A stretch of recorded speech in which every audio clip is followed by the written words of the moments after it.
moderar esta importante actividad. Maestra, muchas gracias. Y pues bueno, también agradezco la participación de los maestros de la Academia de Danza Folclórica y la presencia de cada Uy. uno. Les pido por favor que de manera muy respetuosa aprendamos nuestros dispositivos para que nos puedan observar y podamos saber quiénes son los que están presentes. Les agradezco mucho y maestra Norma, adelante. Todo suyo. Sí, muchas gracias, Martín. Buenas tardes a todos. Gracias por la invitación a ser moderadora de esta mesa, de este diálogo profesionalizante. Pues nada, voy a dar más o menos la mecánica que se va a seguir. Vamos a hacer la presentación del maestro, del doctor Joel Lara, y después vienen la serie de preguntas, ¿sí? Para que todos los que quieran participar o tengan dudas, pues puedan hacerlo, ¿no? Entonces, sin más, pues me gustaría leer el currículum del doctor José Joel Lara González, doctor y maestro en antropología con especialidad en semiótica por el Centro de Investigaciones y Estudios Superiores en Antropología Social, etnohistoriador por la Escuela Nacional de Antropología e Historia y bailarín de danza folclórica por la Escuela Nacional de Danza Folclórica. Ponente y conferencista en congresos nacionales e internacionales con temas sobre la trascendencia de las formas narrativas del cuerpo entre los grupos étnicos. Se ha desempeñado como docente en escuelas profesionales de educación artística, como la Escuela Nacional de Danza Folclórica, Escuela Nacional de Danza Nelly Gloria Campobello de Lima, en la Escuela de Bellas Artes de Toluca, en el Centro Morelense de las Artes. También ha sido asesor metodológico en la Universidad de Colima, el Centro de las Artes de Hidalgo, el Gobierno de Oaxaca, el Instituto de Cultura de Yucatán, el Instituto de Cultura de Guanajuato, por mencionar algunos. Entre sus publicaciones destaca su coautoría del Manual Básico para la Enseñanza de la Técnica de Danza Tradicional. Como autor, los fonogramas 76, 72 y 60 de la serie Testimonio Musical de México de la Fonoteca de Lina, así como artículos especializados sobre los saberes tradicionales y su impacto cultural. Actualmente es director artístico de la Compañía de Danza Folclórica del Valle de los Volcanes del Centro Cultural Mexiquense Bicentenario de la Secretaría de Cultura y Turismo del Estado de México. Bueno, pues como ustedes pueden observar, es una persona, un investigador inquieto, bailarín, coreógrafo y demás que nos va a hablar sobre su ponencia. Le cedo la palabra, doctor. Muchas gracias, maestra Norma. Pues primero un agradecimiento por esta consideración, esta invitación. Para mí es un gusto pues volverlos a ver, maestra, maestro Martín, maestros. Hace ratito en la pantalla vi por ahí a la maestra Bárbara también. Pues siempre es un gusto volver a encontrar a la gente que uno aprecia, que uno estima, y en un lugar donde además pude compartir con ustedes pues esto que nos llena la vida, que es la danza. Muchísimas gracias. También muchas gracias a los alumnos, a las alumnas que están conectados y espero que estén muy interesados en estas actividades que me parece que además son muy valiosas porque son actividades que resultan ser provocativas, ¿no? A ustedes les deben de provocar experimentar en otros espacios alternativos a los que nos va a conducir la danza en el transcurso de los años de formación y después de los años de formación. Entonces, de verdad me congratula mucho estar aquí en este espacio, en este momento, y pues esperemos que en un futuro pronto pueda ser no virtual, sino de manera personal, que es cuando se disfruta un poquito más, ¿no?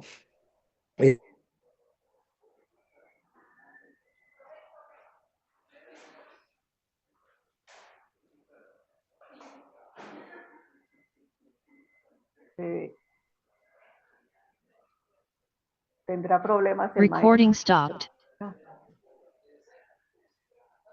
Sí, creo que se desconectó. Vamos a esperar un momento. Sí, creo que sí. Es que está justo en la oficina en Texcoco. Seguramente ahí el clima. ¿Cómo estará por Texcoco? Los que viven en Texcoco. ¿Está lloviendo?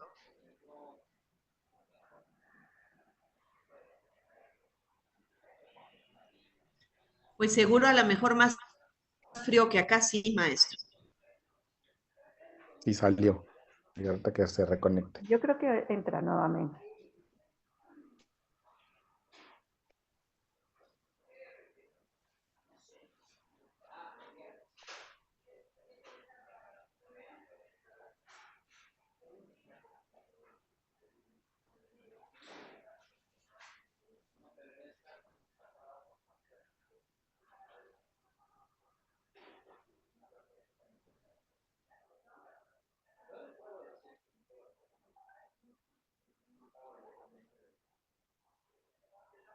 Ya nos dijeron que sí, que está lloviendo. Ya viene de nuevo.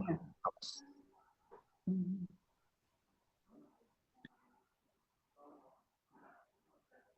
Bueno, estoy de vuelta, mil disculpas. A veces Recording in progress.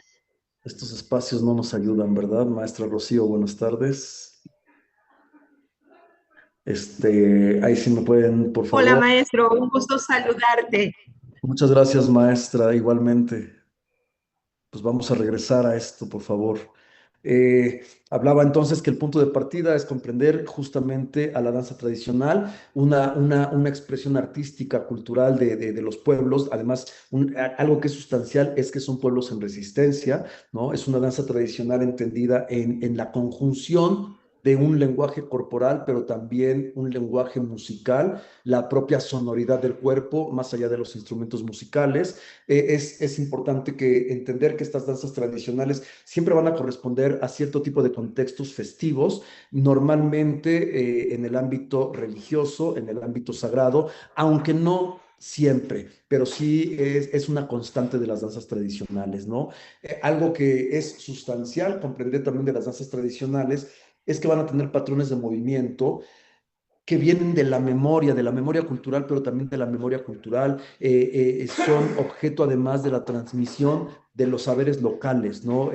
Esto no quiere decir que las danzas tradicionales sean sedimentadas, esto quiere decir más bien que las danzas tradicionales son plásticas, que se van reconfigurando con el paso del tiempo, no son absolutamente igual a como se bailaban hace 20, 30, 40 años. Sin embargo, sí hay una serie de patrones y de códigos corporales que precisamente nos permiten identificarlas por regiones y por áreas culturales. Esto es fundamental, poderlo comprender. Y algo que es interesantísimo de las danzas tradicionales, y ahí radica precisamente una de sus complejidades, es que son arsenales de saberes simbólicos en donde el cuerpo, la música, pero también los textiles en términos del vestuario, la tradición oral, las tradiciones de las extra sonorizaciones que tienen que ver con el recurso del cuerpo, las leyendas, los mitos, van a cobrar importancia. ¿Sí? Las danzas tradicionales son ese conjunto, ese complejo de caracteres simbólicos que reúnen toda una trama de sentido que eso precisamente las hace ser tan complejas. Y precisamente en esta trama de sentidos, muchas de las danzas nos explican, nos ayudan a comprender el tránsito del ser humano por el mundo. Son una manera de contar, de narrar y de explicar precisamente ese mundo en el que cada uno de los pueblos habita. No son los mismos mundos. No es el mismo mundo de un grupo totonaco de la Sierra Norte de Puebla a un grupo totonaco del Golfo de México, a pesar de que es el mismo grupo étnico en apariencia. Siempre el movimiento del cuerpo ha suscitado las más feroces inquietudes. Por eso es que en Mesoamérica, en este territorio que Paul Kirchhoff definió a partir de ciertos rasgos culturales como Mesoamérica, podemos encontrar diferentes tipos de registros. Tenemos estos registros desde los códices de tradición prehispánica, pero también tenemos registros en códices coloniales, tenemos registros en crónicas de misioneros, pero también en crónicas de militares, tenemos algunos relieves, tenemos frescos, tenemos decoración de cerámica, tenemos esculturas en diferentes soportes materiales, principalmente en piedra, con estas representaciones de los usos del cuerpo extracotidianos. No hay precisión de saber si verdaderamente son movimientos dancísticos, pero sí son movimientos corporales extracotidianos. ¿Sí? Hay una figuridad y figuración también del uso del cuerpo en contextos que van más allá de la cotidianidad. Muchos son los ejemplos, aquí les presento solo algunos. En el caso de estos códices, en el Códice Borbónico tenemos una representación de una fiesta, de una danza dedicada a Tlazolteotl en la Huasteca, en lo que ahorita conocemos como Huasteca, que está representado en Huasteca. También tenemos en el Códice Aztlán una representación de un baile alrededor de un palo, no propiamente un palo volador, pero sí a figuración de la importancia del axis mundi, del eje del mundo que se le baila alrededor. Las danzas no se reproducen igual, pero es muy curioso encontrar, por ejemplo, esta imagen de esta danza donde están tomados de la mano alrededor de este palo en una zona otomite Pewa. Justamente encontramos una serie de códigos culturales dancísticos alrededor de un palo que posteriormente se va a convertir en un palo volador. Esto es la riqueza de las danzas tradicionales, ¿no? Tenemos una danza que está relacionada con el inframundo, precisamente la danza de los 9 señores del inframundo, representada en el Códice Borgia, y en el Códice Florentino tenemos esta magnífica plástica de músicos tradicionales que evidentemente están acompañando con movimientos corporales. No solo es tocar, sino estas personas que están tocando estas como sonajas grandes o estas palmas de mano, el que está a la derecha del tampolero, es estos registros de los movimientos corporales. En el Códice Fernández Leal ya encontramos representaciones sobre el uso del palo volador y la gente además viendo ya como espectadores, ¿no? Eso también es muy importante. Y en un códice mucho más colonial, el Códice Azcatitlán o Azcatitlán, tenemos esta representación supervisada, y esto es muy importante. Si ustedes ven a la izquierda de nuestra pantalla en esta imagen del Códice Azcatitlán, es una imagen de una danza de voladores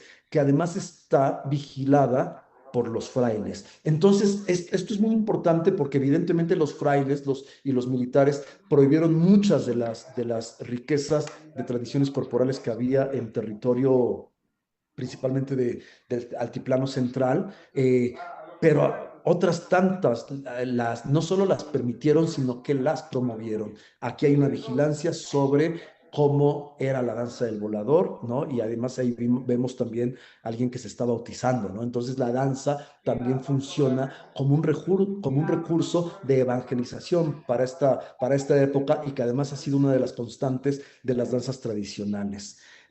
Lamentablemente, una de las láminas más feroces que tenemos es esta representada en el Códice Durán, en una fiesta tradicional de la veintena nahua, de Xocothuetzi.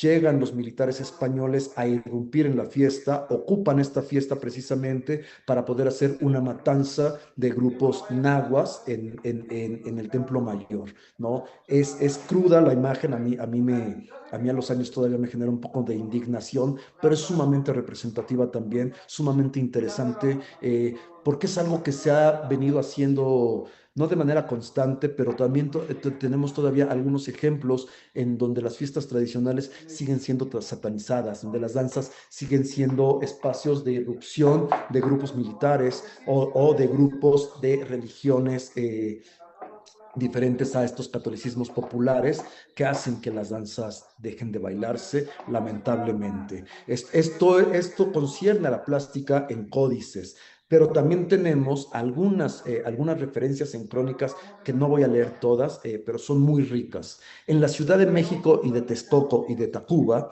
había casas de danza muy bien edificadas y galanas. Para acudir a ella, salían los viejos por un cabo y las viejas por otro, o sea, por un lado y por otro, y recogían a mozos y mozas, a jóvenes jóvenes hombres, jóvenes mujeres, y venían con ellos a aquella casa.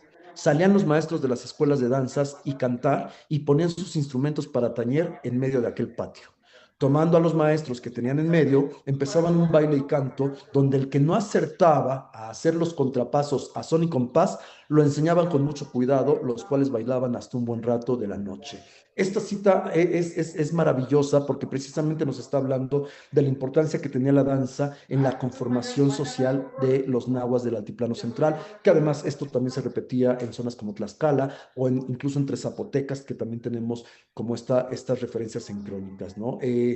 La importancia de la danza es que podían reunir a 3,000 o 4,000 o incluso más personas que cantaban el mismo canto a la misma voz y con la misma danza y con el mismo compás.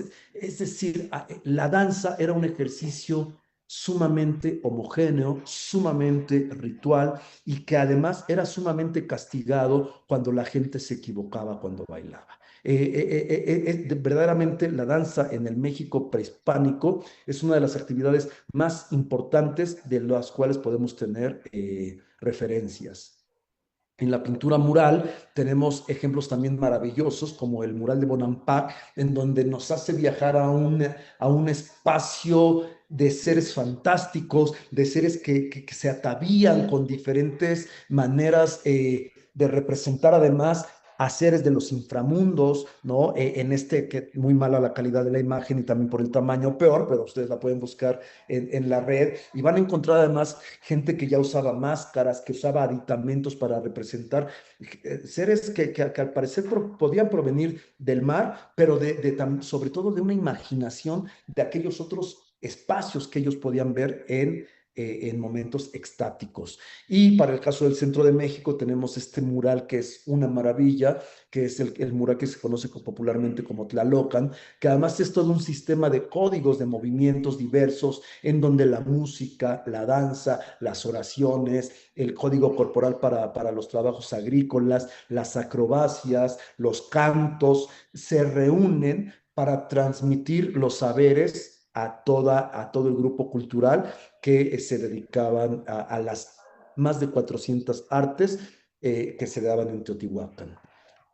En la cerámica tenemos vasijas, particularmente de la región maya, que también nos enfrentan, nos confrontan a ciertas posturas corporales que no son propiamente de la cotidianidad, ¿no? Y que nos invita precisamente a reflexionarlas, que están bailando en un momento, en una fecha, que son importantes y que además no son códigos corporales propios necesariamente de figuras de alto rango político, porque los de alto rango político normalmente están en posiciones de estar sentados, esperando en una actitud corporal contemplativa. Aquí lo que podemos ver es que la gente está bailando, la gente se está moviendo. En la imagen que tenemos de la cerámica de la vasija maya, del lado derecho de nuestra pantalla, podemos ver que el personaje además tiene una sonaja que está tañendo, que está tocando, y además está haciendo el consumo de una serie de una especie de tabaco que además es ritual, lo cual también nos ha invitado a pensar que la danza siempre va hacia estos otros espacios de comunión con lo sagrado, con las deidades, con los seres fastos, pero también con los seres nefastos.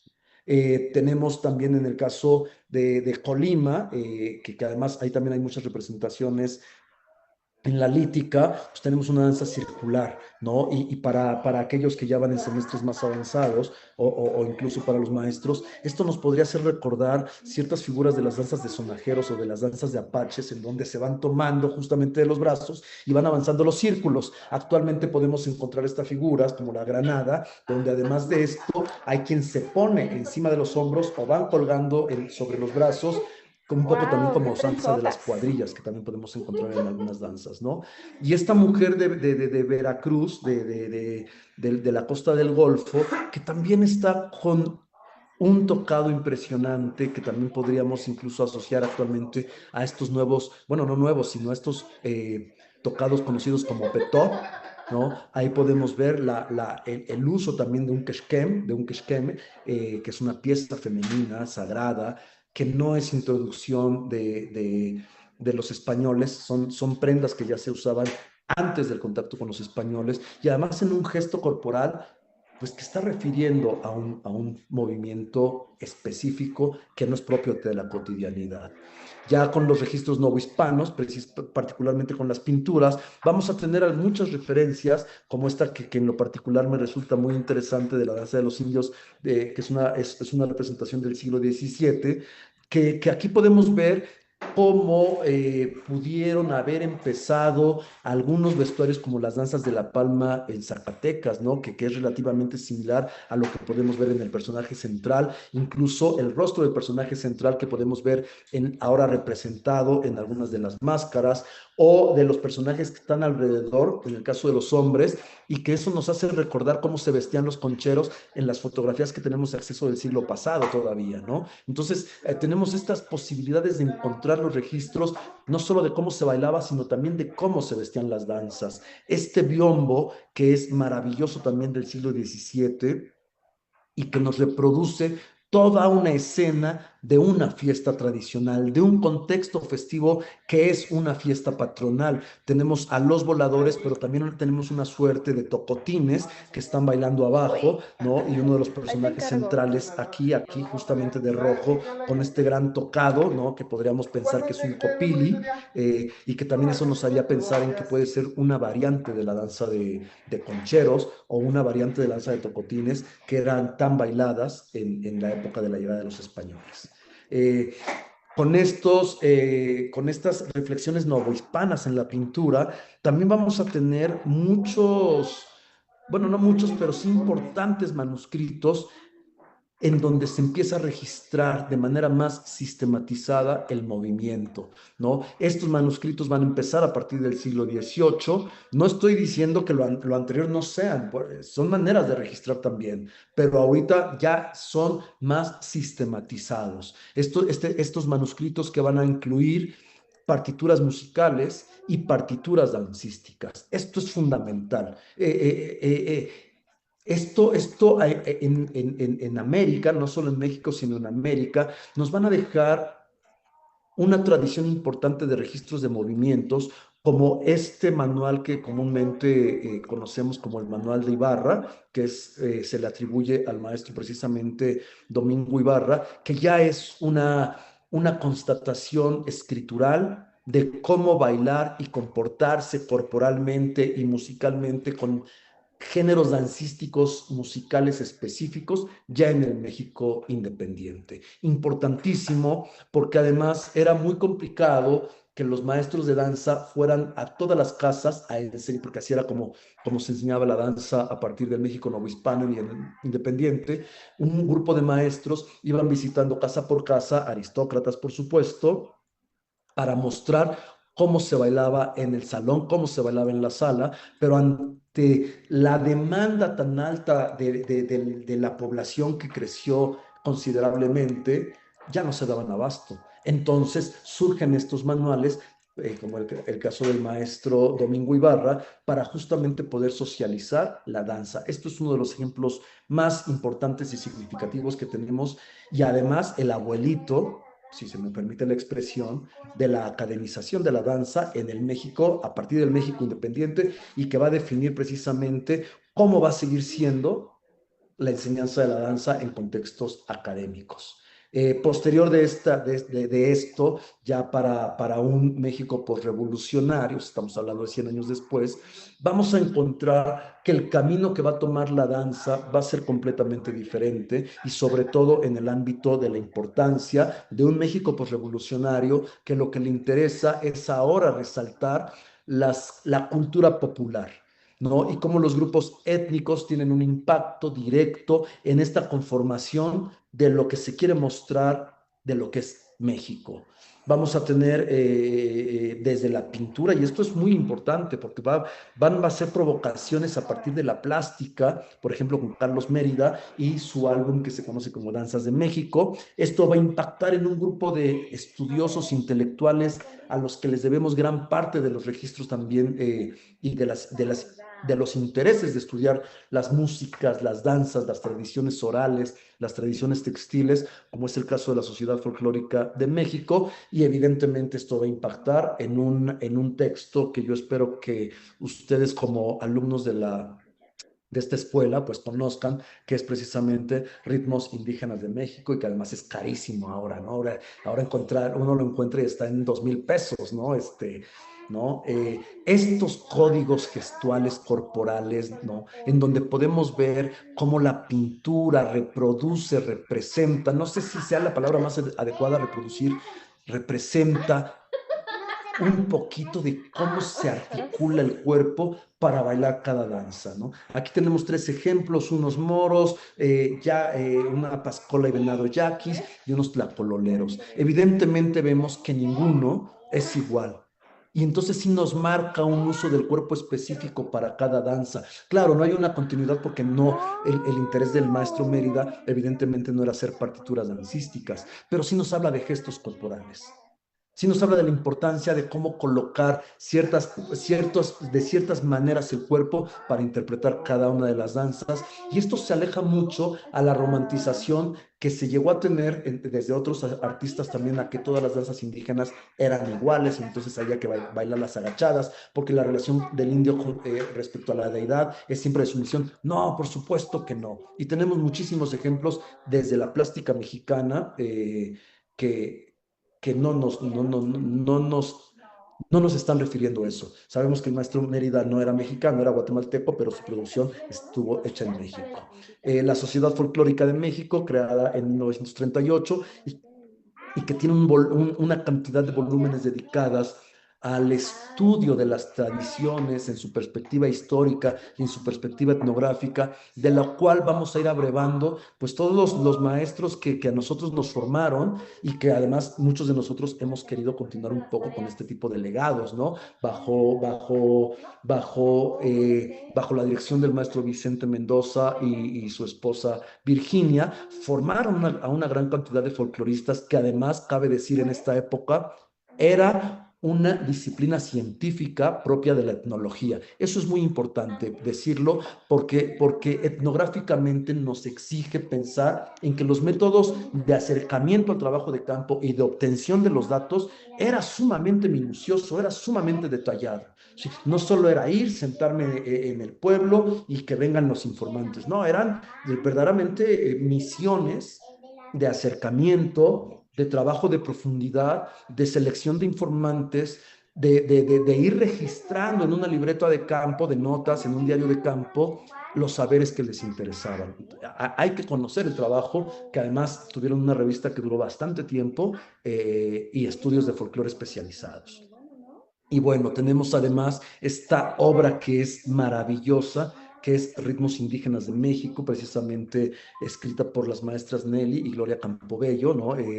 Además es un equipo de trabajo interesantísimo, ¿no? Ellas en los textos, pero un equipo de trabajo importante en las ilustraciones, un trabajo de campo profuso, un trabajo de campo robusto y además algo que a mí me parece muy importante es que aquí se empiezan a articular propuestas de registros corporales, de representación del código corporal de cada una de las danzas tradicionales, y eso es maravilloso, ¿no? Esto a mí me sugiere mucho precisamente las disposiciones del cuerpo para la interpretación de las danzas. Vamos a encontrar ejemplos de cómo se baila en el istmo, vamos a encontrar ejemplos de cómo se bailan danzas yaquis de pascola y de venado, vamos a encontrar ejemplos de viejitos, y cada una con otras representaciones del cuerpo, que sí, es un esquema plástico, porque además todo esto proviene también,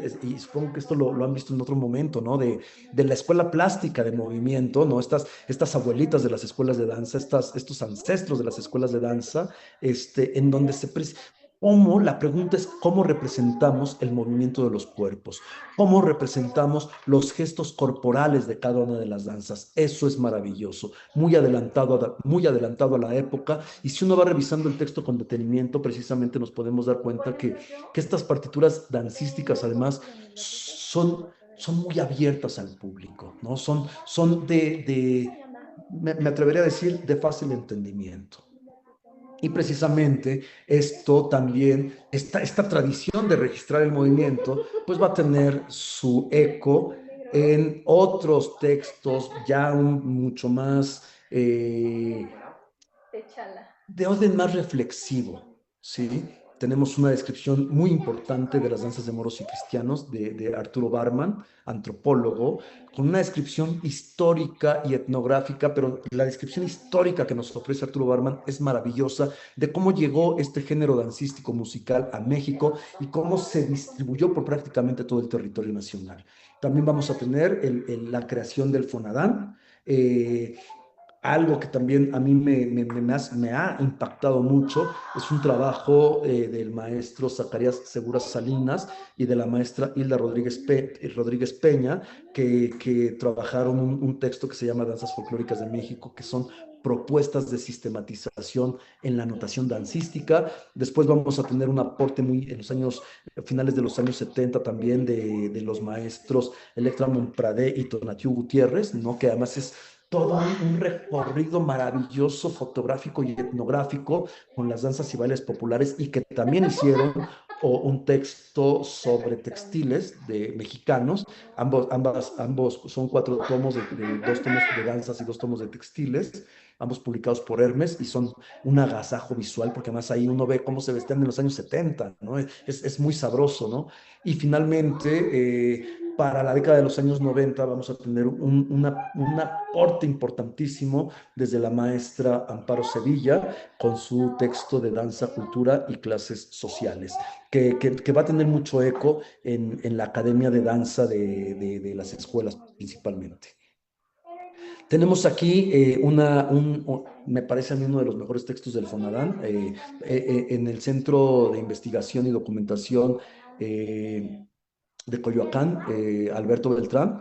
Uno puede consultar varias de las obras del Fonadán, no está completo, pero sí tienen una muy buena cantidad de obras de Fonadán. Y bueno, ¿qué nos aporta Fonadán bajo la tutela de la maestra Josefina Lavalle, con un equipo importantísimo de investigadores, ¿no? De dibujantes, de coreógrafos, de maestros de danza, un equipo muy sólido, muy importante, pues nos va a acercar a una relectura de algunas propuestas de la lavanotación. Y entonces se hace una propuesta muy mexicana, tomando como base la lavanotación, y la maestra Lavalle organiza esta información proveniente del método Lavan y crea una propuesta mexicana que además va a extender no solo con el equipo de trabajo, esto es importante también decirlo, con muchos de los maestros del Colegio de Bachilleres que empiezan precisamente también a describir sus propios ejercicios dancísticos, no desde la danza tradicional, sino desde lo que ellos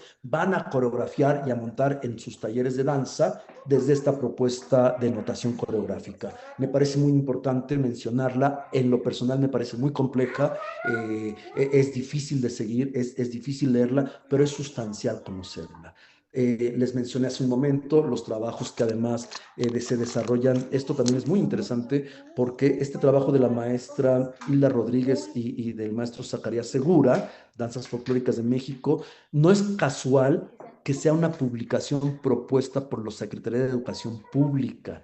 Este material es importantísimo consultarlo, conocerlo, porque aquí lo que se plantea es un ejercicio de notación dancística un poco más abierta, porque justamente el público van a ser maestros normalistas que no tienen una formación dancística tan rígida. No estoy diciendo profesional, porque lo profesional, por supuesto que sí, pero no desde una educación dentro de una escuela de danza profesional, institución, ¿sí? Entonces, como pueden ustedes ver aquí en lo que en estas imágenes, pues hay un sistema de notación coreográfica para el uso del espacio, se representa el hombre, se representa la mujer con una simbología en específico. Una de las apuestas particularmente del maestro Zacarías, y que después también intentó continuar la maestra Elsie Cota, entre otros, es que tenían el interés por hacer una suerte de partitura a partir de los elementos musicales con zapateados, ahí es donde ya se complejizaba la cosa, ¿no? Porque entonces unidades de medida, representaciones para el metatarso, para el talón, para la planta, para la punta, ahí es donde ya se complejizaba muchísimo el sistema de notación desde mi percepción. Habrá seguramente quien sí lo siga, yo no, me parece que ahí es donde se complica, pero para el caso de la notación de trazos espaciales me parece fundamental esta obra.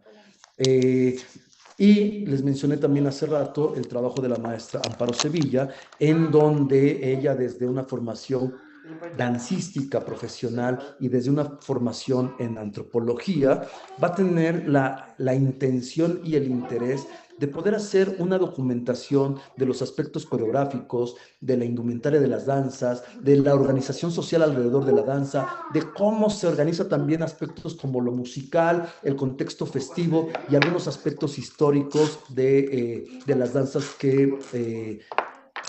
populares, como además esto corresponde a una etapa histórica de pensamiento en México, entonces hablar de lo popular, lo étnico, era medianamente lo mismo, ¿no? Ella está muy interesada en estudiar a los grupos sociales de este México profundo y de hacer, esto es muy importante porque la tarea que propone la maestra, aparte de que es sistemáticamente robusta, tiene un interés muy importante precisamente de hacer un registro de danzas tradicionales en todo México, ¿no? Lamentablemente no desarrolló una escuela propiamente, ¿no? Sino que algunos fuimos cachando algunas cosas, pero no hubo la conformación de talleres para que entonces se pudieran hacer como estas empresas de viajar y de poder hacer estos registros de las danzas tradicionales. En el camino hay muchas propuestas particulares de las escuelas, de la Nelly Gloria Campobello, de la Nacional de Danza Folclórica, después se va a abrir una licenciatura también en etnocoreología en la Autónoma de Puebla, en donde hay varias propuestas de registros dancísticos y que evidentemente cada tesis, cada tesina, cada documento van sumando a las propuestas, pero, y no por grosería ni descortesía, no las menciono, pero es que eso se me sale de las manos. Aquí un poco estoy planteando aquellas que se han institucionalizado bajo un sello institucional, valga la expresión, o un sello editorial. En el 2013, un grupo de compañeros y yo desarrollamos un bosquejo para hacer el registro de una danza de cuanegros que ya estaba un poco cayendo en el olvido en una comunidad de la Huasteca hidalguense que se llama Chililico, y intentamos precisamente a partir de estas tradiciones de registro dancístico que les acabo de mencionar, también se presenta en un fonograma de la Fonoteca de Lina, el número 60, que además me parece que es importante comentar que estos fonogramas no solo son registros de audio, son registros del hecho dancístico, ¿no? Eso es muy importante decirlo. Hay unos fonogramas que se van a dedicar un poco más al registro del hecho dancístico desde un planteamiento mucho más antropológico, otros solo van a trabajar y analizar la música, los cantos, y habrá otros que son los menores que están dedicados a la recopilación, obtención, análisis y sistematización del conocimiento dancístico. Nosotros en este fonograma número 60, Coahuehuetla, Huastecapantlali, la danza de cuanegros, empezamos a bosquejar la importancia de un registro dancístico, sobre todo para personas que estemos dedicadas a la danza, ¿no? En donde el contexto festivo, la descripción kinética de las secuencias de movimiento y su relación con el fraseo musical son el cue de desarrollar esta propuesta precisamente.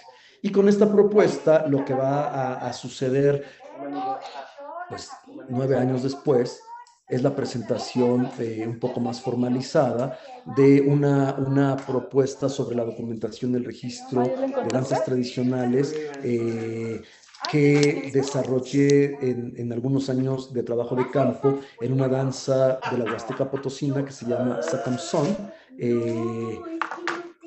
y que precisamente articulo, desarrollo para presentar este material.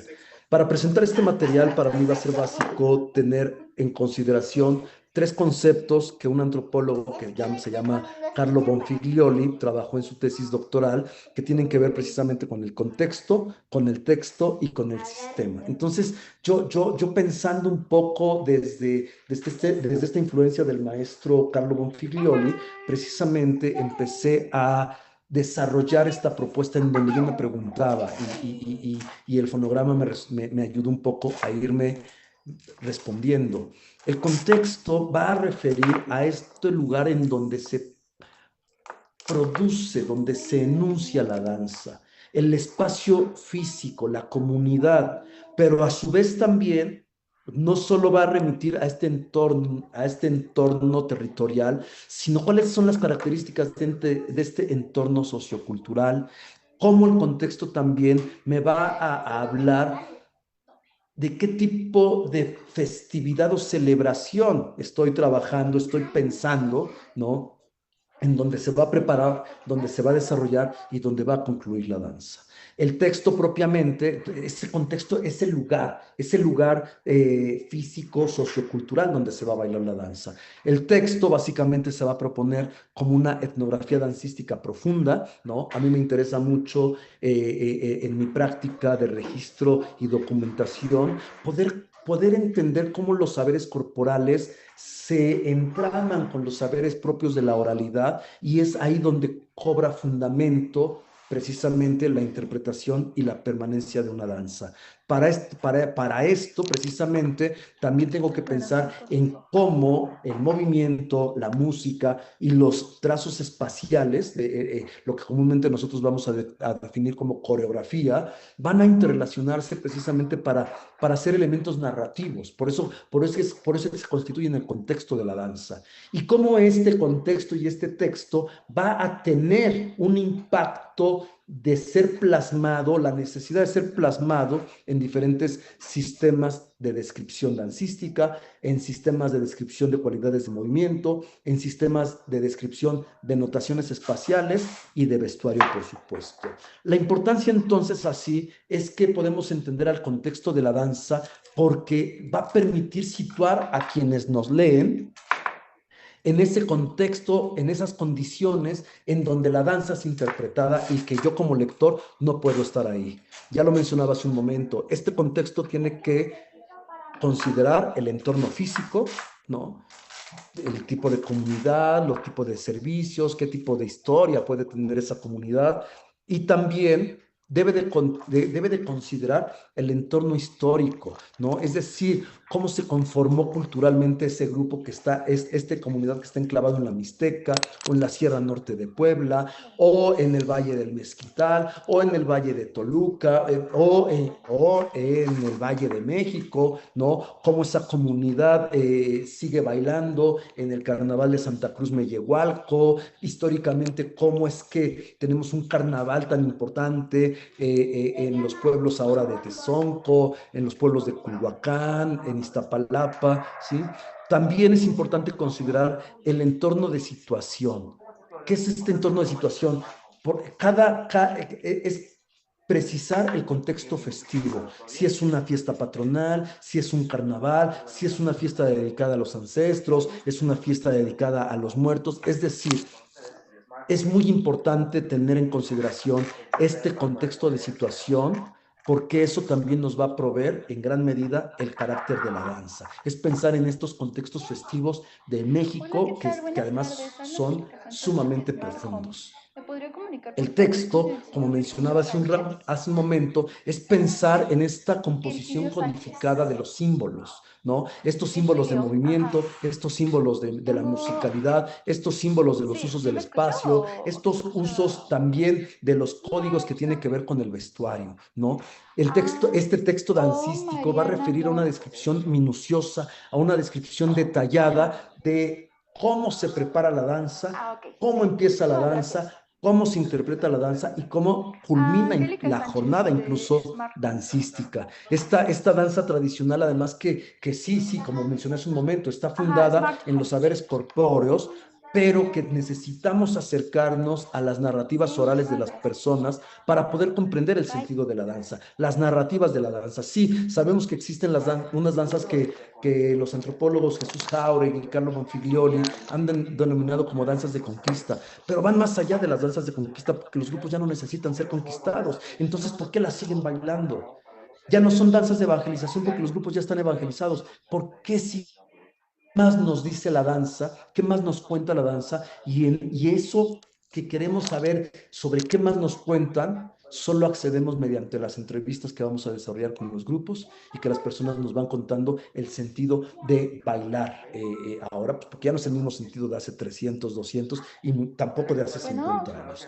Este tipo de información que vamos vaciando en esta etnografía de la danza debe de estar estructurada en los sistemas de notación dancística, en los sistemas de descripción, en los sistemas de desarrollo. Aquí, estos sistemas me van a hablar de cuáles son las metodologías que nosotros vamos a elegir para describir de manera técnica y especializada, ustedes como licenciados en danza, como especialistas en esto que constituye la danza. Uno, la descripción de secuencias dancísticas, es decir, mediante un vocabulario técnico especializado, además íntimamente relacionado con el análisis estructural musical, número de frases, compases musicales, tonalidades, tempos, ¿sí?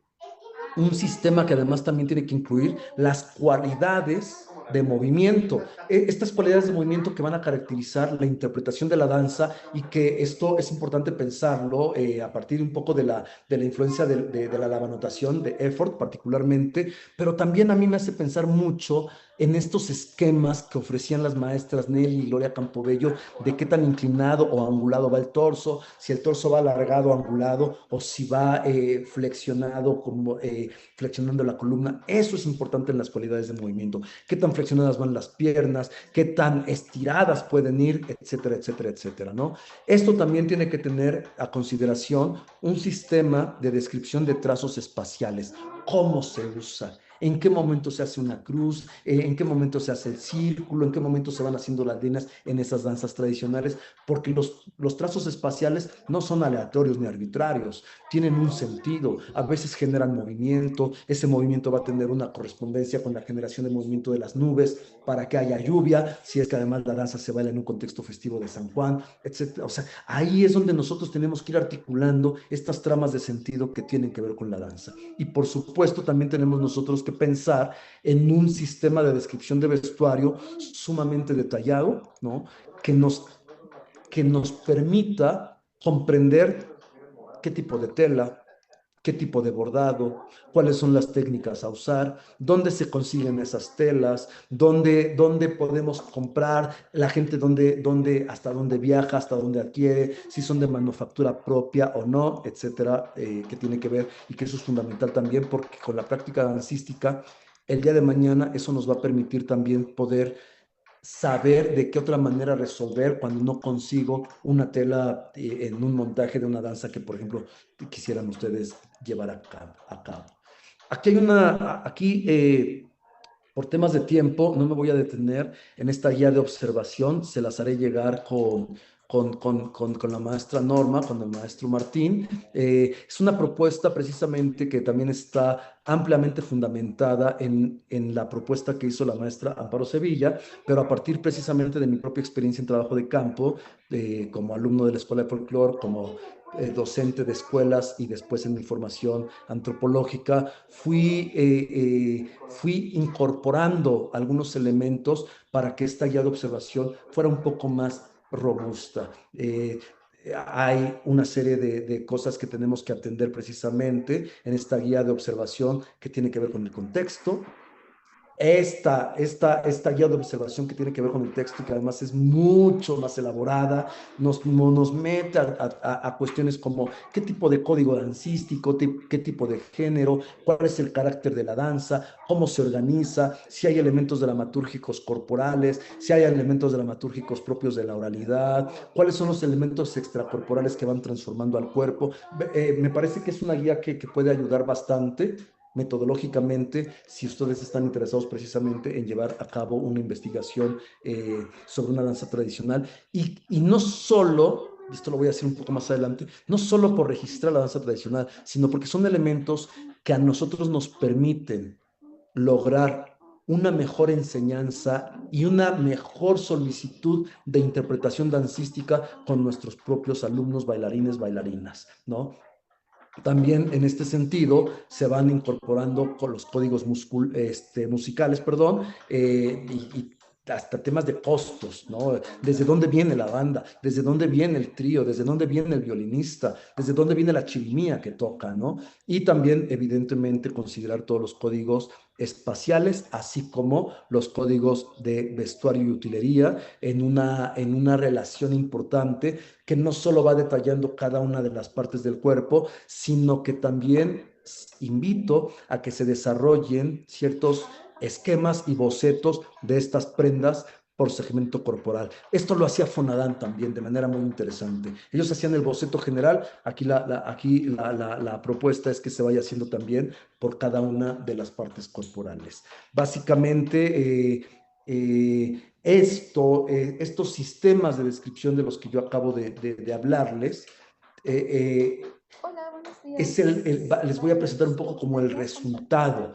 ¿sí? Aquí vamos a encontrar la propuesta desde un sistema de descripción cinética con un fraseo musical y los planos espaciales. Esto se presenta una vez hecha la etnografía de la danza completa, que tiene que ver con los ensayos, si es una danza nocturna, si es una danza diurna, a qué hora se empieza a bailar, qué tipo de ofrendas se hacen durante la danza, cuántos sones conforman la danza, porque también hay que tener en consideración. Para el caso de esta danza que yo registré, esta danza de Sakamson, es una danza que dura 12 horas, ¿no? Y que se bailan alrededor se baila del ocaso al amanecer normalmente. ¿Sí? Y se bailan en esta temporalidad, se bailan cerca de 60 sones. No voy a registrar los 60 sones. Entonces, con un conocimiento etnográfico de la danza, nosotros tenemos que seleccionar cuáles son esos sones de mayor importancia, no para mí, sino para la comunidad. La comunidad dice, este son es importante porque es con el que pedimos permiso. Con este son entramos a la iglesia. Con este son ofrendamos. Con este son imitamos a los animales porque como ya está muy avanzada la madrugada nos empieza a dar sueño. Con este son recibimos al alba. Con este son espantamos al diablo. Con este son acompañamos la salida del sol. Con este son acompañamos este papán, este pájaro que va anunciando la salida del sol. Ellos nos van, la gente en comunidad, los danzantes, los maestros de la danza y los músicos, nos van haciendo las referencias de cuáles son los sones más significativos y que son a partir de los cuales yo puedo empezar a registrar estos que ellos me dicen que son importantes y que evidentemente con mi propia etnografía yo puedo ir constatando la importancia de estos sones. Aquí tenemos un ejemplo de metodológico. Este es el primer son que lleva por nombre Ejitzin Talá, ¿no? Que es la ofrenda. Tiene dos frases musicales, está en un compás de 4/4. La primera frase tiene 16 tiempos, la segunda, la frase B, también tiene 16 tiempos. Y aquí hay una descripción cinética. Soy coautor de una propuesta metodológica técnica. Y entonces ahí es justamente donde voy haciendo la propuesta de cómo es esa secuencia de movimiento, ¿no? Al lado derecho de la pantalla vamos a ver justamente esta propuesta de cómo desarrollar los trazos espaciales. Es una propuesta que está fundamentada en el trabajo de la maestra Hilda Rodríguez y el maestro Zacarías Segura, con una simbología que tiene que ver con hombres, con mujeres, con las líneas de transición que nos van invitando a entender hacia dónde se mueven, cuál es la figura que resulta después de este movimiento que hacen hacia la izquierda. Entonces el resultado es que acaban haciendo dos círculos, ¿no? Estos círculos que se van a mover en contra de las manecillas del reloj hasta conformar otra vez los grupos como iniciaron, las filas de los hombres y las filas de las mujeres. Y esto es mucho más, lleva una mayor cantidad de números de página, evidentemente. Cada trazo espacial, cada son va a tener su definido número de trazos espaciales. Y esta también contiene esta propuesta, esta tabla que a mí me ha resultado muy ilustrativa, pues porque me permite saber si se está vistiendo un hombre, si se está vistiendo una mujer, cuál es el tipo de prenda que se está utilizando, si hay un nombre local en el idioma materno, si es que tenemos algún idioma mesoamericano. En este caso estoy trabajando con un grupo Tene, y entonces tenemos algunos nombres que desde el interior se conoce como el Petov, el Santuz, el Elab, el Push, ¿no? Se ofrece el nombre también, evidentemente, en español. Una de las intenciones de este tipo de trabajos es que sea socialmente responsable y compartido, y que no solo atienda a un pequeño sector de especialistas, ¿no? No solo para gente de danza, sino que también maestros que están frente a otro tipo de grupos, no en la especialidad dancística, puedan acercarse a estos materiales y los puedan trabajar. Está el tipo de tela que se utiliza, qué tipo de materiales, y en la medida de lo posible, por supuesto, poder tener una imagen de cada una de estas referencias hacia los códigos de vestuario, que también se pueden extender perfectamente a códigos de utilería, que también pueden extenderse perfectamente a códigos Ándale, escenográficos, porque pienso ándale. en estas danzas de moros y Y quiero cristianos ser que público llegan a de cualquier bailarse cosa que me no pase, solo hago con un caballito responsable como Carlos elemento de Camacho. utilería, sino que puede haber incluso hasta la representación de un templo católico o de una mezquita Por musulmana, ¿no? favor, hágalo bien. Me parece que este tipo de trabajos tienen que hacerse desde las escuelas, ¿no? Tienen que ser una invitación constante para que algunos de nuestros alumnos decidan titularse bajo esta modalidad de registro dancístico, porque van a ser trabajos que quedan no solo en la memoria de las comunidades, sino en la memoria de las escuelas, ¿no? Hay danzas que ya no existen, pero que gracias a este tipo de documentos, gracias a este tipo de tesinas, o que incluso se pueden ir hasta tesis, ¿Por qué tienen unas tenemos el pelucas? registro de estas danzas, ¿no?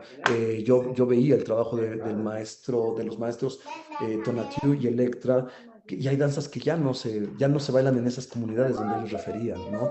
Pero tenemos ¿Qué esa necesitas? documentación. No tenemos ¿Quieres más que un mandar un párrafo de descripción, pero tenemos algo que a nosotros nos sirve precisamente como una fuente documental, y que nos van a abonar mucho en estos procesos de enseñanza-aprendizaje para comprender los estilos de la danza, para comprender cómo se baila, qué se baila, de qué manera se movían los Ah, la cuerpos. de las Esto también guerreras, nos va a el pop. permitir que tengamos una manera mucho Ah, más ya entendí. sistemática y responsable Pero de con su cabello no enseñar se puede las hacer danzas la violeta. tradicionales, ¿No tiene ¿no? A mí botoncito? me tocó, como alumno de la escuela de danza, estas frases de, como estás bailando una danza de indio, de grupo indígena, hay que bailar agachadito. No, pues yo he estado en mucho trabajo de campo, no quiero que esto se tome como presunción, pero he tenido la oportunidad de trabajar desde grupos lloremes en Sinaloa hasta mayas en Yucatán, y no, las danzas no se bailan de manera agachada porque entonces sumisa. No, la gente, dependiendo del caso de la danza, por supuesto, habrá danzas que tengan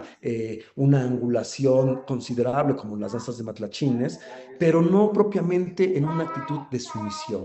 Ahí también tenemos este tipo de registros dancísticos, nos permiten reflexionar sobre la calidad interpretativa con la que vamos a usar nuestros cuerpos, ¿no? Y precisamente en este ámbito nos permite también llevar las danzas tradicionales a contextos de experimentación, de composición y de creación coreográfica. No solo nos sirven como vamos a bailar huasteco potosino, pues vamos a bailar danza de Sacamzón para que me abra el montaje. Claro, es importante porque me permite hacer un contexto cultural, dancístico más amplio, pero no necesariamente. Las danzas, recuerdo mucho aquí con la maestra Norma, ¿recuerdas, maestra, un montaje que fue muy bonito, donde trabajamos danzas de la Sierra Norte de Puebla con un guión escénico que tenía que ver con los sistemas tradicionales de curación, de medicina tradicional? Órale. Y entonces la maestra Norma y yo llevamos precisamente a foro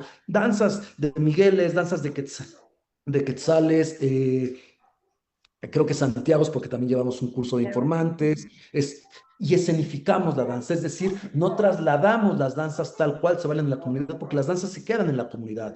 Hubo un ejercicio creativo, hubo un ejercicio reflexivo y además un ejercicio bastante experimental en el que nos aventuramos la maestra Norma y que además de la Escuela Nelly Gloria Campobello ha tenido muchos más ejemplos en este sentido, ¿no? Llevar estas danzas tradicionales a foro sin que necesariamente sea la reproducción dancística de cómo bailan en comunidad, porque en las comunidades se queda la danza tradicional.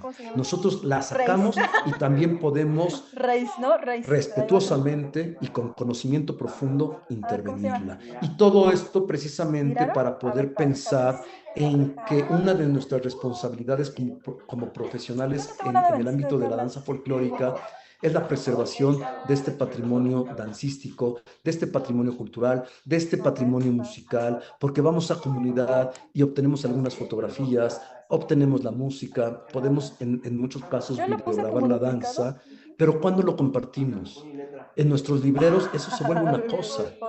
Eso se tiene que hacer en un archivo compartido, en un archivo general, estas prácticas de campo a las que nos invitan las escuelas profesionales, que creo que desgraciadamente cada vez son menos comunes por miles de problemáticas que se dan, pero que justamente nos van enriqueciendo los archivos, no solo personales, sino de la comunidad dancística, que es precisamente para quienes trabajamos. El hecho de documentar, el hecho de registrar, conlleva la responsable tarea precisamente de socializar y compartir la danza, porque precisamente en las comunidades, una de las cosas que yo más me he llevado es el aprendizaje de que la danza tradicional tiene un fundamento eminentemente social, eminentemente de compartir, eminentemente de que se escapa de las manos porque se escurre para todos, no solo es para beneficio de uno o unas, ¿no? O unos, ¿no? Es un ejercicio meramente de socialización, porque se está socializando el mundo, se baila porque se socializa el mundo, porque Dios es para todos, porque los santos nos ven a todos, porque la lluvia tiene que ser para todos, porque el maíz tiene que crecer para todos, pues porque la vida está hecha para todos. Les agradezco mucho esta oportunidad de presentar y con esto termino. Espero no haberme pasado mucho de tiempo. Excelente, maestro. Muchas gracias como siempre. Nos ayudas. Ahora sí que provocaste. Si tu intención era provocar esta conferencia, yo creo que a los chicos espero que les haya provocado muchas inquietudes, ¿no? Creo yo que a partir de tu título de la conferencia de los registros dancísticos en México, que nos diste un panorama muy amplio desde el México antiguo hasta tu propuesta ya concreta sobre la documentación del patrimonio dancístico, ¿no? Pero creo yo que sí es importante toda esta información que manejas, ¿no? Que la danza debe estar contextualizada desde la fiesta, el ritual, ¿no? Las danzas tradicionales, ¿no? Y a partir de esta línea semiótica tú delimitas estos patrones culturales, ¿no? Como Amparo Sevilla lo menciona, son patrones corporales culturalmente, ¿no? Es un lenguaje corporal y musical que está engarzado, ¿no? Y que tiene una serie de saberes simbólicos, ¿no? Que narran corporalmente, ¿no? Son danzas que nos narran y que están ubicados dentro de la temporalidad de este tiempo extracotidiano, ¿no? Y creo yo que todos estos autores que nos manejaste, ¿no? Desde el momento del México antiguo, pues también yo podría ahí contribuir un poco en la cultura tlatilca, ¿no? Que algunas figuras arqueológicas, iconográficas, ¿no? Que nos marcan, o si son danzantes circenses, o si son acróbatas, o son danzantes, ¿no? Fíjate, desde el periodo preclásico, ¿no? Ya estaríamos hablando de ese interesante movimiento que se está plasmando, ¿no? Dentro de la cerámica. Otro de los cronistas importantes también podría ser Sagún, ¿no? Que dicen que es el primer antropólogo que registra todas las festividades mesoamericanas. Pero bueno, así habría una serie de autores que nos han ayudado, ¿no? De alguna manera a comprender estos registros.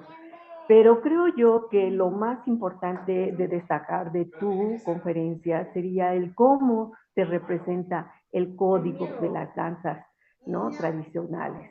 Creo yo que el cómo ha habido varias propuestas, ¿no? Inclusive Electra Monprade creo que es la primera propuesta de clasificar por temática la Por danza temas, sí, tradicional, ¿verdad?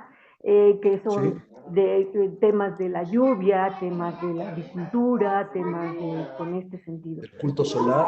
Del culto solar, en fin, ¿no? De las danzas del tigre, del ocelot, ¿no? Todo esto. Entonces, sí, tenemos un campo tan amplio, que bueno, ya particularmente en tu propuesta del contexto, texto y sistema, que es muy minucioso, ¿no? En este sentido, te digo, desde esta línea de la semiótica, es fundamental el conocer el simbolismo, los signos, el significado que manejan estas danzas, ¿no? Y por supuesto estos saberes orales, ¿no? Los mitos de origen, el mito de la danza que sustenta, ¿no? Yo diría. Claro.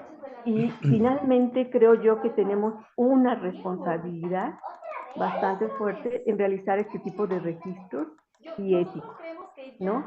Somos traductores, yo diría, lo digo yo siempre, que somos traductores corporales de alguna manera al interactuar con estos interlocutores danzantes, ¿no? Tradicionales. Entonces, en ese sentido creo que nuestra responsabilidad hacia la comunidad, hacia el ámbito académico, ¿no? Estamos hablando ya de una actitud no pasiva, sino una actitud más activa, ¿no? De ida y vuelta de información para que, por esto este sentido de la interculturalidad, interacción entre uno y otro, ¿no? Ellos aprenden de nosotros y nosotros aprendemos de ellos. Pues bueno, no iba a resumir toda tu conferencia porque era una infinidad de información, de lluvia de ideas, muy, muy interesantes, doctor Joel Lara, que le agradecemos muchísimo. ¿Le parece que abramos la parte de las preguntas, participaciones y todo eso? Si nos ayuda, por favor, Claro. Martín, de si hay alguna pregunta, participación, comentario. Sí, pues los chicos que quieran participar, adelante es momento, si levantan su mano. Si tienen dudas, adelante Fátima, por favor. Ahora, recién independizado. Acércate más a tu dispositivo. Es que se descompuso mi compu y tuve que comprar una cámara, pero sí. Ahí está bien. Bueno, hola, mucho gusto, maestro, doctor Joel. Mi nombre es Fátima y pues yo, por ejemplo, comencé desde hace 2 años, digamos, desde que yo estaba en segundo semestre, ahorita soy de séptimo, justo con una inquietud que era cómo aportar, porque yo provengo de una comunidad en Oaxaca. No nací allá, pero pues es como estar haciendo todo mi trabajo, ¿no?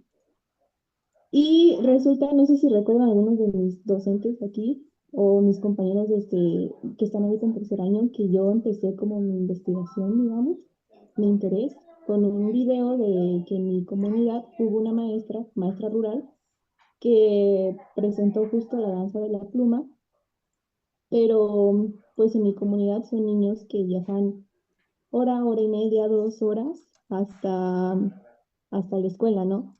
Y pues justo lo que usaban para presentarse, pues recuerdo que un niño, su familia mató un guajolote para poder tener su penacho.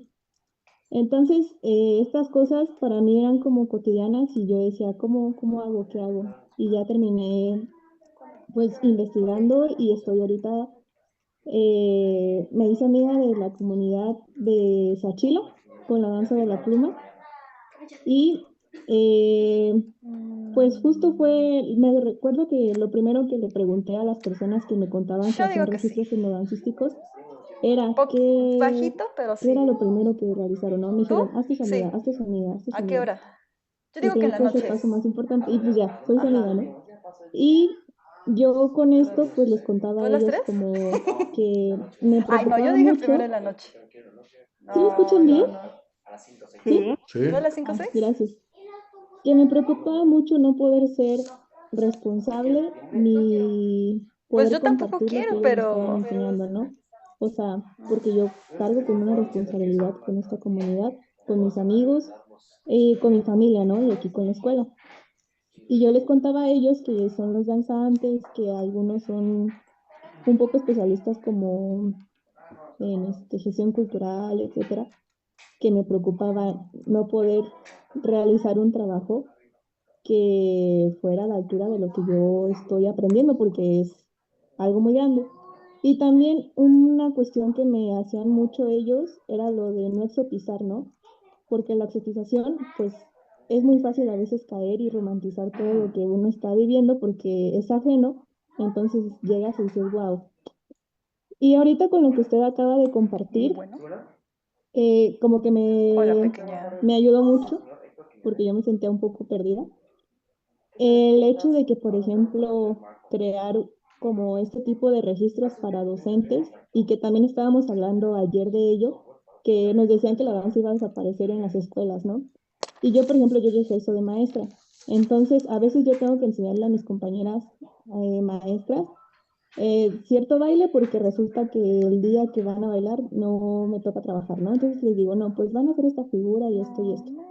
Entonces me parece que un proyecto muy padre que yo podría realizar y donde podría pues enfocar mi atención y mi trabajo, porque pues ya es un trabajo para titulación, es justo buscar que el lenguaje sea entendible para maestras, ¿no? Y creo que sobre todo para la maestra por la que empecé todo esto, que es la maestra de mi comunidad, que es Santa María del Yaco en Oaxaca, el hecho de que yo pueda compartir lo que estoy aprendiendo para que otras maestras puedan hacerlo desde sus lugares, ¿no? O sea, bueno, sí me entendieron, sí, sí me escucharon.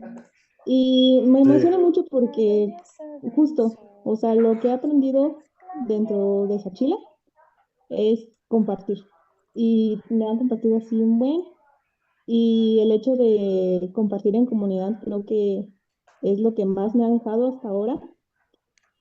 Y ya, o sea, tengo muchos comentarios, pero quería ser breve, intenté ser lo más breve.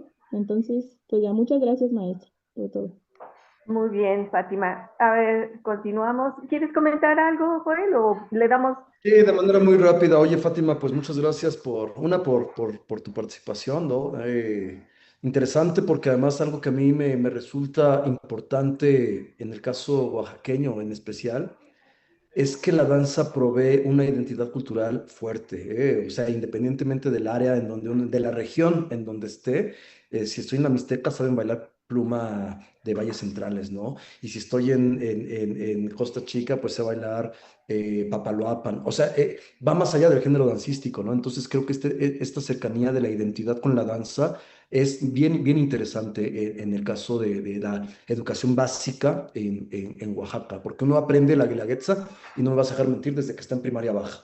Uno ya sabe, ¿no?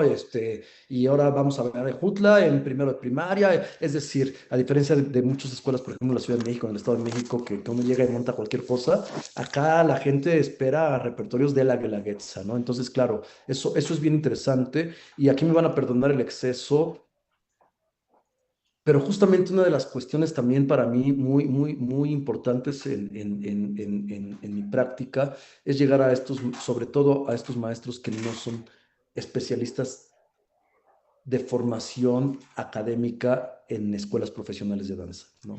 Es decir, no conozco actualmente los planes de estudio de todas las escuelas, pero muchas siguen trabajando bajo esta propuesta de la anotación, ¿no? Y me parece a mí que en el caso de la danza folclórica tendríamos que estar trabajando más desde otros sistemas de notación coreográfica, no desconocer los sistemas LAVAN, el gran sistema, pero sobre todo atendernos hacia estos otros sistemas que van a ser más comunes entre nosotros, la gente de danza folclórica, porque vamos a trabajar con maestros de primaria, porque vamos a trabajar con maestros de secundaria, porque vamos a trabajar con maestros de bachillerato, incluso con algunos promotores artísticos, que ya no es, en muchos estados ya no existe esta concepción del maestro de danza, sino el promotor artístico, que tiene que saber un poquito, además de todo, bajo estos proyectos artísticos integrales, A mí me parece, insisto, sin que esto desdeñe una sólida formación desde este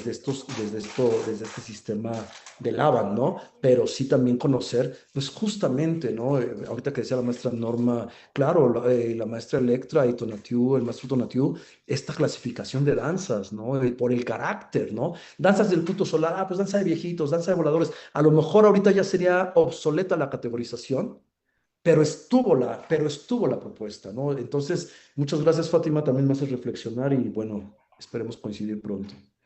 Y fíjate que dentro de la Nelly Campobello, en los registros que hacemos, doctor, en este sentido de la anotación, siempre retomamos la nomenclatura o denominación del maestro tradicional, porque como va para ellos, a la comunidad, es que ellos entiendan, ¿no? Inclusive Claro. trabajos, de mesas de trabajo con ellos, para que eso quede registrado de acuerdo a su visión, ¿no? Visión, y eso Oye, sea súper devuelto, bien. más que académico, sea devuelto a la comunidad, sea una traducción más sencilla y más legislativa, ¿no? Claro. Bueno, va Fernanda, por favor. Sí, hola, ¿qué tal? Mucho Ya gusto, rompieron. doctor. ¿Sí me Gracias. escuchan? Sí. Sí. Ah. Fuerte, claro. Mi duda va más encaminada hacia esta parte que usted nos platica de que justo estas danzas donde ya, o sea, ya tenían un registro de estas danzas que eran de conquista, ¿no? De ciertas cosas ya establecidas y que mencionaba que ahorita ya no, en este presente ya no es así porque ya estaba, ¿no? Ya no estaban siendo conquistados, ya estaban evangelizados y está este tipo de situaciones.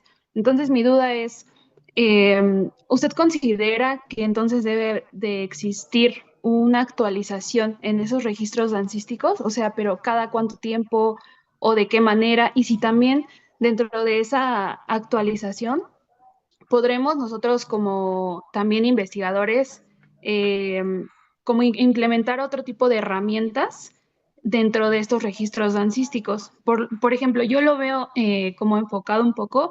Yo tengo otra carrera, bueno, otras carreras. Entonces, por decir ahí tenemos un modelo que ahorita podría encaminarse a lo que usted también comentaba sobre el contexto social, cultural y demás. El modelo se llama PESTEL, entonces ahí involucra como contexto político, económico, social, tecnológico, legal, cosas así. Entonces, este tipo de herramientas de otras áreas podrían servir para integrarse en la actualización de estos mismos registros. Esa es mi duda. Gracias, Fernanda. Sí, por supuesto. He escuchado a veces comentarios que dicen, oye, ¿para qué registras esa danza si ya está registrada? Pero hay que ver en qué año fue registrada, ¿no? Si fue registrada el año pasado, pues sí, creo que habría que esperar un poco más de tiempo, ¿no?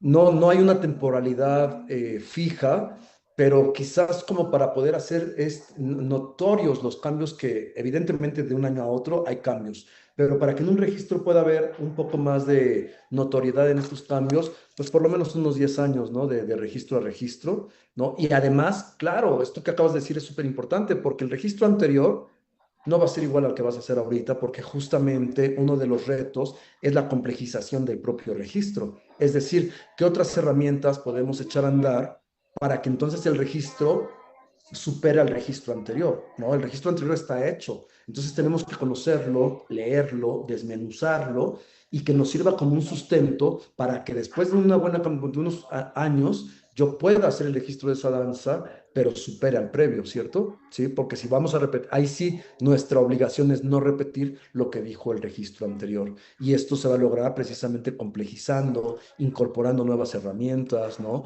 Nuevas herramientas hasta incluso de obtención tecnológica. ¿No? Los maestros antes a lo mejor tenían solo el registro fotográfico y entonces a partir de esto ir haciendo fotogramas como un tipo de stop motion para hacer la danza, ¿no? Ahora tenemos, bueno, a mí me ha tocado poder videograbar inicialmente danzas en el mismo plano que ellos, pero ahora hay drones, entonces la riqueza de videograbar la danza desde movió arriba y se los movió trazos esta- espaciales, ahora sí verlos dibujados, ha de ser una maravilla. Yo no lo he hecho, ojalá alguno de ustedes lo haga, pero ha de ser una maravilla. Y incluso hasta los formatos de presentación, porque eso para un documental, uff, sería riquísimo, ¿no? Muy bien, entramos con Oscar en su participación.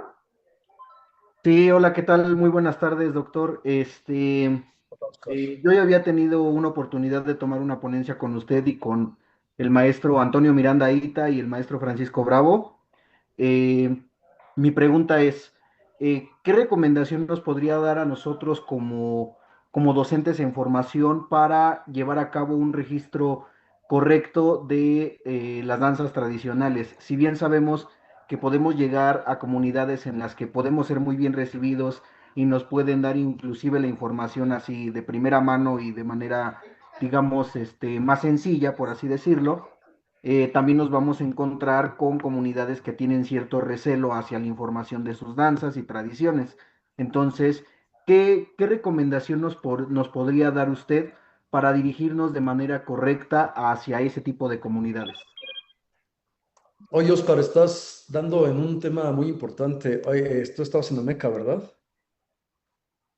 Sí, Ya, sí, ya, justo estaba yo en la Meca, profe. ya te recuerdo, Oscar. Oye, pues mira, acabas de decir algo que es súper importante. Uno, cómo nos comportamos.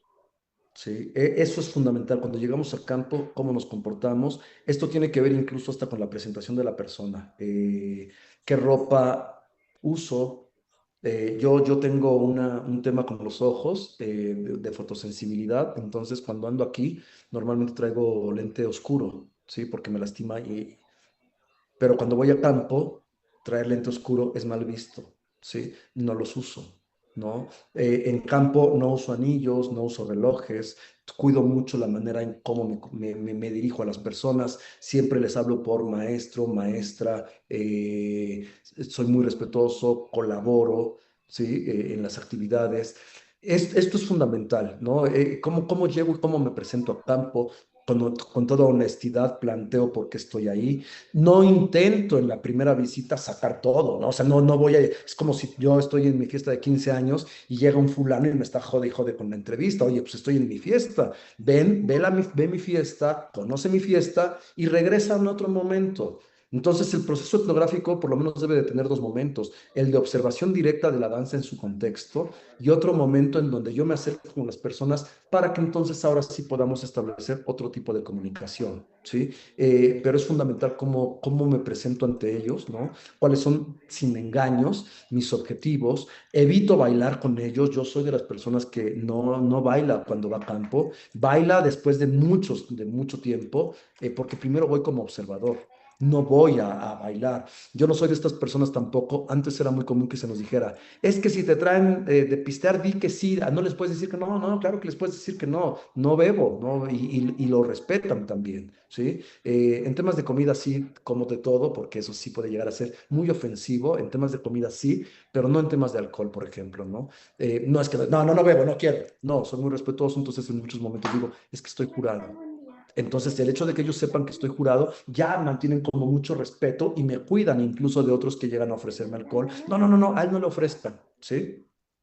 Estas distancias que ponemos, hace rato comentaba Fátima, ¿no? También, sí, son nuestros amigos, pero más que nuestros amigos son nuestros compañeros y hay que tener como esta distancia de mucho respeto que me permita justamente poder ir aprendiendo de todo, ¿no? Y si me meto a bailar o si me meto, no sé si supieron, hace poco se subió una turista al palo volador en Cuetzalan y pues le fue súper mal, tuvo un accidente, pero me ha tocado también ver gente de ciertas escuelas que llegan a transgredir la fiesta. Y, sí, métanse porque vamos a caer bien. Y no, la fiesta no se transgrede, porque la fiesta no es la fiesta, es una ceremonia, es una celebración. Sí es fiesta porque es carácter festivo y hay que agradar a los santos, hay que agradar a los dioses, pero siempre con mucha distancia, siempre mantener esta situación de mucho respeto hacia las prácticas que estamos viendo, ¿sí? Entonces, eso es fundamental, nuestro comportamiento y ser muy colaborativos. A veces, es que yo vengo a ver la danza. Pues sí, pero me mandaron con 2 cubetas por agua. No, es que yo vengo a ver la danza, pero me están pidiendo el apoyo. Entonces voy.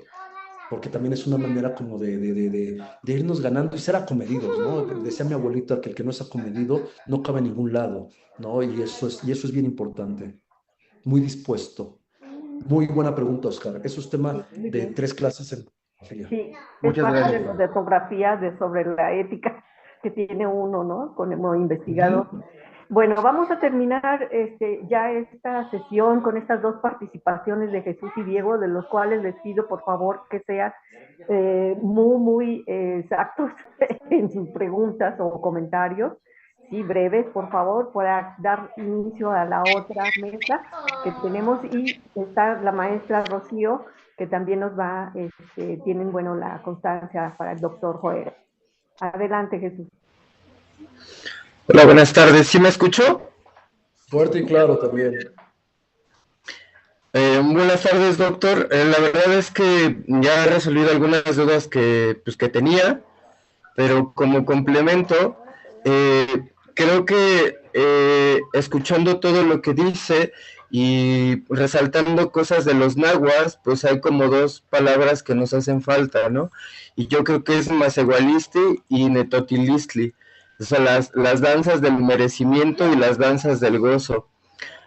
Hace unos años yo fui a hacer práctica de campo a Tixla y me hice amigo de ellos, ¿no? Y me di cuenta de esta parte de que hay momentos que danzan para sus dioses, para sus creencias, y hay momentos que danzan para realmente poder socializar, ¿no? Esta parte del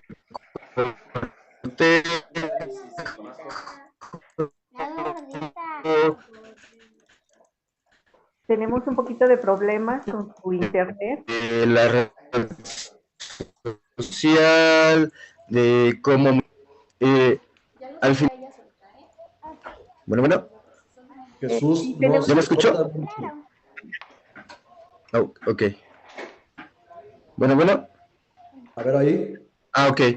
Creo que al final del día, pues, el conocimiento que hoy nos brindó a mí me deja muchas dudas en cuestión de que yo quiero seguir aprendiendo cómo llevar un enfoque más formal en cómo transitar una danza tradicional sin invadir sus reglamentos, ¿no? Claro. Entonces, creo que esta plática ha sido muy enriquecedora para mí, y pues nada, pues muchas gracias, doctor.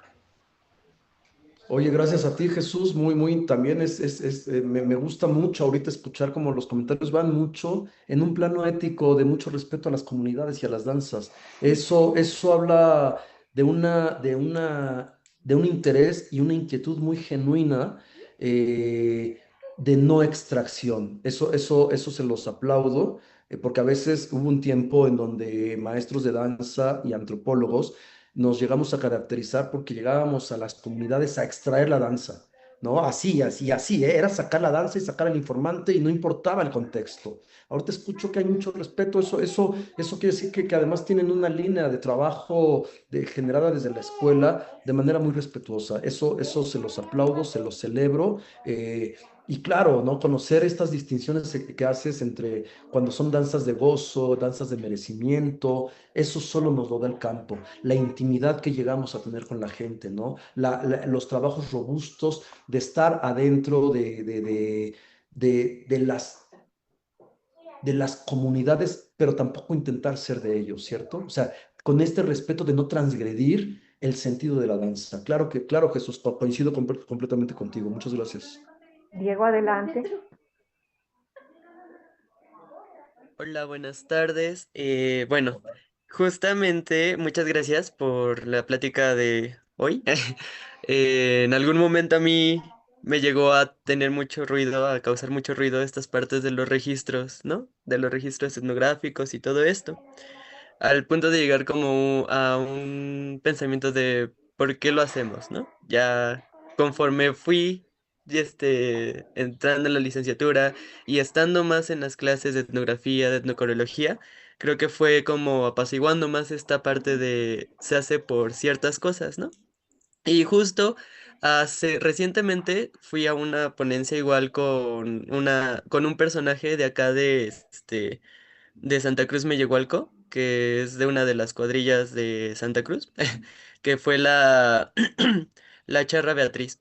Y pues ella, bueno, sí, ella nos comentaba justo esta parte de el conocimiento y del cómo es que varias personas, instituciones, etcétera, etcétera, han ido justo a documentar como estas partes, ¿no? Estos, bueno, sí, estas fiestas, y creo que me quedó muy claro la importancia de estos registros, ¿no? Más que nada para que, pues sí, se siga preservando como estas tradiciones, y pues eso se me hace algo muy, muy padre, ¿no? Y ahorita con todo esto, como que cayó más el 20. Y algo que también me llamó mucho la atención y que es algo que para mí es como algo muy importante y es algo que nos ayuda y a nuestro quehacer docente es justo los documentos videográficos que se puedan llegar a tener, ¿no? Creo que en algún momento, por muchísimos años he escuchado en salones de danza que dicen cosas tipo, no ¿cómo se llama? No se pueden grabar las cosas y así, pero creo que también estos son documentos muy importantes para el conocimiento de como la generalidad, ¿no? Y pues nada, eso es todo. Muchas gracias. Muy bien. Muchas Bueno, gracias a ti, Diego. Gracias, ver. gracias. Joel, adelante, sí, perdón. No, pues nada más, gracias, Diego. Pues claro, además hay que tener en consideración que algo que también nos enseñan las danzas tradicionales son los procesos de cómo se aprenden desde el interior de la cultura, ¿no? Porque son complejas, hay muchas que llevan diálogo, entonces no solo es aprender a bailar, hay que aprender a escuchar la música, hay que aprender a hacer el diálogo, pero no solo el diálogo, sino hay que empezar a hacerle la tonalidad que lleva, cómo se modifica la voz cotidiana cuando se entra en personaje, cuáles son los gestos corporales y cuáles son las normas cuando puedo bailar un lancero o una Virginia en los casos de carnavales, ¿no? ¿En qué momento puedo sacar el guante de esta manera y en qué momento no? ¿En qué momento puedo ajustar el sombrero y en qué otro momento no? Porque puede resultar ofensivo para el caso de los carnavales en esta zona de Mellehualco, de Santa María hasta Huacán, ¿no? Que conozco un poco las danzas de la zona. Entonces, es todo un sistema que nos sorprende, ¿no? Porque a veces uno está en la escuela y aprendemos de la manera escolarizada, pero en las comunidades nos dan clases de didáctica a veces, ¿no? Entonces, muy, muy interesante, Diego. Gracias. Sí, cierto, doctor. En ese sentido, bueno, creo que la investigación de la danza se nos hace cada vez más complejo. Por ejemplo, estaba pensando ahorita en las danzas de matlachines, en donde se tiene que registrar el ritmo de la sonaja, las secuencias de los pasos, las pisadas, el movimiento corporal, pero en este paso ya cambiaron de frente y aparte ya hicieron una trayectoria o una figura coreográfica, ¿no? Y están dando un grito. Entonces, toda esa complejidad de elementos que conforman la danza y la narración dancística, como bien lo dices tú, pues están estas generaciones jóvenes, la tarea, ¿no? de registrar y de realizar propuestas nuevas para toda esa complejidad dancística. Exacto, propuestas nuevas, claro. Yo con esto cierro mi participación. Te agradezco mucho, doctor Joel. Siempre nos dejas con estas propuestas muy interesantes y inquietantes, ¿no? Le doy la palabra a la maestra Rocío Rangel, porque tiene la entrega de constancia. Muchísimas gracias, gracias a ustedes. Maestro, pues de verdad que increíble. A mí me pone sobre la mesa la diferencia muy clara de la responsabilidad que implica estudiar danza, ¿no? Hay una responsabilidad realmente en este proceso de estudiar danza, superar esta idea desde es darle otro sentido, ¿no? También de dónde viene esta intención de las asignaturas que tenemos, del trabajo que hace la maestra Norma y de lo que implica la responsabilidad de saber qué ofrezco, ¿no? La responsabilidad de saber hacia dónde nos encaminamos con lo que hay. Y figuras como la tuya, maestro, nos encaminan, nos redireccionan, nos jalan, nos acompañan, ¿no? Que esto es algo muy interesante.